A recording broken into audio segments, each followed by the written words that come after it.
നിന്നെ കാണാൻ ആരൊക്കെയോ വന്നിരിക്കുന്നു. എന്നെ കാണാനോ? അതാരാ? ചോദിച്ചില്ലേ? ചോദിച്ചു. നിന്റെ ഗാനമേള ബുക്ക് ചെയ്യാൻ വന്നിരിക്കുക. ഗാനമേളയോ? നീ ഇപ്പൊ ഭയങ്കര വൈറലല്ലേ? എന്റെ ചായ ഞാനില്ല.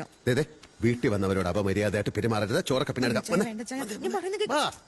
നല്ല കാര്യത്തിനല്ലേ? വാ, കുടിക്കാൻ ചായയോ കാപ്പിയോ? No thanks. മിസ്റ്റർ ഉലഹനാൻ വിളിച്ച കാര്യം പറയാം. നീ അവിടെ ഇരിക്കേ. അല്ല, പൈപ്പ് എവിടെയാ പൊട്ടിന്ന് പറഞ്ഞത്? ഞാൻ പൊട്ടിക്കാവിടാ. നീ വെയിറ്റ്. സ്വാമിക്ക് മനസ്സിനെന്തോ വിഷമമുണ്ടല്ലോ? ചെറുതായിട്ട്. ഞാൻ മാറ്റിത്തരാം. അതെ, ഇനി വളച്ചു കെട്ടില്ലാതെ കാര്യം പറയാം. ഇവളെല്ലാ കാര്യവും എന്നോട് വിശദമായിട്ട് പറഞ്ഞു. എന്ന് വെച്ച് വഴക്കുണ്ടാക്കാൻ വിളിച്ചൊന്നുമല്ല. നിങ്ങൾക്കൂടെ പ്രയോജനമുള്ള കാര്യമാണ്. എടി, നമ്മുടെ രവിയങ്കൾ, നമ്മുടെ വെന്നി, നമ്മുടെ സ്വാമി, ഇവർക്ക് എന്തെങ്കിലും ഒരു ആഗ്രഹം ഉണ്ടെങ്കിൽ നിനക്കതൊക്കെ സാധിച്ചു കൊടുത്തൂടെ? ഇവരെ ഇങ്ങനെ കഷ്ടപ്പെടുത്തണോ?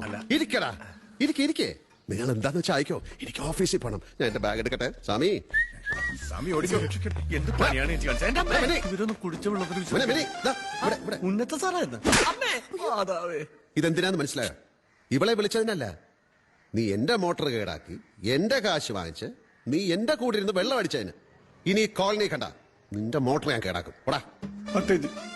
എവിടെ ചെന്നാലും എന്റെ ഗതി ഇതാണ്. അമ്മ അങ്ങോട്ടിരിക്കേ, ഞാൻ വിളിക്കാം.